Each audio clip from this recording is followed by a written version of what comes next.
Oh, hey there, bud. Ever catch yourself wondering if all the chatter about Canada being the 51st state and Greenland turning into the red, white, and blue land is less of a joke and more of a sign of some U.S. Russia shenanigans? No, seriously. With all the high profile meetings between global bigwigs happening right now, it feels like there's more brewing than a double-double at Timmies. Now I know, you might think I'm as loopy as a loon, but let's put our toques on and pour some maple syrup over this iceberg, okay? The Arctic, chock full of untapped oil reserves, has become the new hotspot for global powers.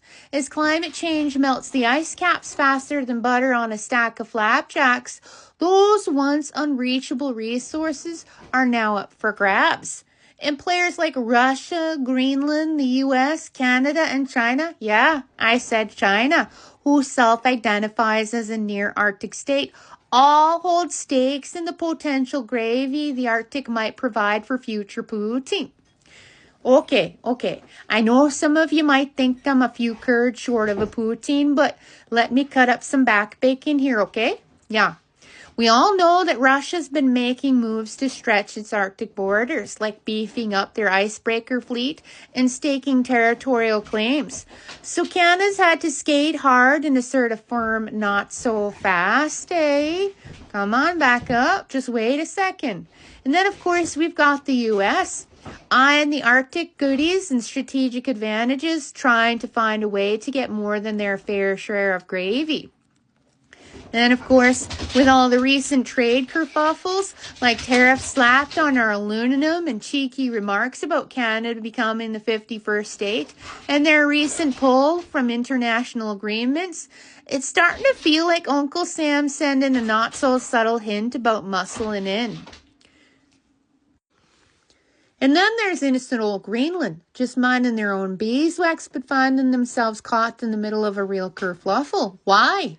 Because for Russia and the U.S., getting a foothold in Greenland would be a major score, eh?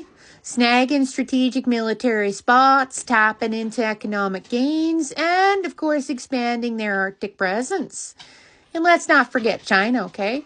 Casting glances northward and declaring themselves a near-Arctic state.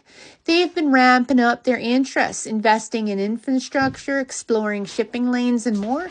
And the U.S. hasn't quite been friendly. No, it hasn't rolled out the red carpet or anything. And then, of course, with all the whole red, white, and blue scenario, Canada potentially becoming a 51st state, and all the tariff jibber-jabber, wacky-wabber, maybe it's high time Canada, Greenland, and even China consider teaming up to safeguard our interests.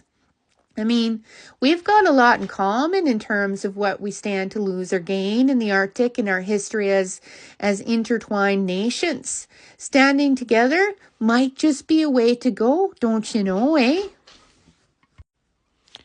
And let's be real.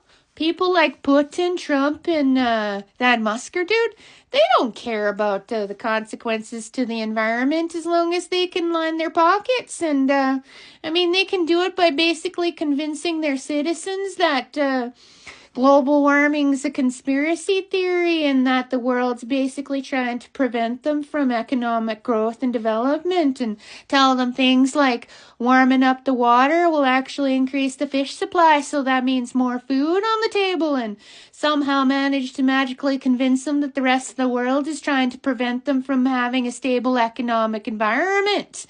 And you know what? In the meantime, we're doomed.